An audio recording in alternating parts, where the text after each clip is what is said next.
የኃይለ ማርያምና ሮማን ፋውንዴሽን ለማዜ ብሔራዊ ፓርክ ከ1.6 ሚሊዮን ብር በላይ የሚገመት ድጋፍ አደረገ።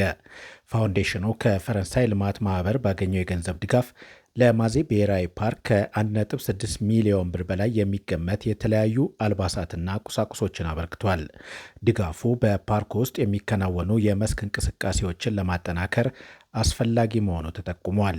ከተበረከቱት ቁሳቁሶች ውስጥ የጥበቃ ጫማዎች፣ የዝናብ ልብሶች፣ ስሊፒንግ ባጎች፣ የመስክ ድንኳኖችና ፍራሾች ይገኙባቸዋል። በድጋፍ ስነ ስርዓቱ ላይ የተገኙት የደቡብ ኢትዮጵያ ክልል ቱሪዝም ቢሮ ኃላፊ ወይዘሮ ወይኒቱ መልኩ የማዜ ብሔራዊ ፓርክ ልዩ የመልክዓ ምድር አቀማመጥ ለቱሪዝምና ለዱር እንስሳት ጥበቃ እጅግ ምቹ መሆኑን ገልጸው ይህን ተፈጥሯዊ ሀብት በመጠበቅ በዘላቂነት ከትውልድ ወደ ትውልድ እንዲተላለፍ ቢሮ በትኩረት እየሰራ መሆኑን አስረድተዋል።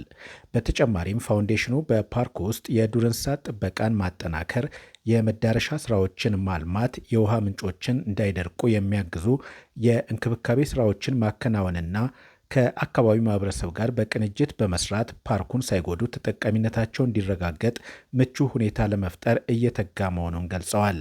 የክልሉ ቱሪዝም ቢሮ ኃላፊ የኃይለማርያም እና ሮማን ፋውንዴሽን በብዝሃ ሕይወት ጥበቃ ላይ ለሚያበረክተው ድጋፍና ለማዜ ብሔራዊ ፓርክ ጥበቃ ላደረገው እገዛ ምስጋና አቅርበዋል።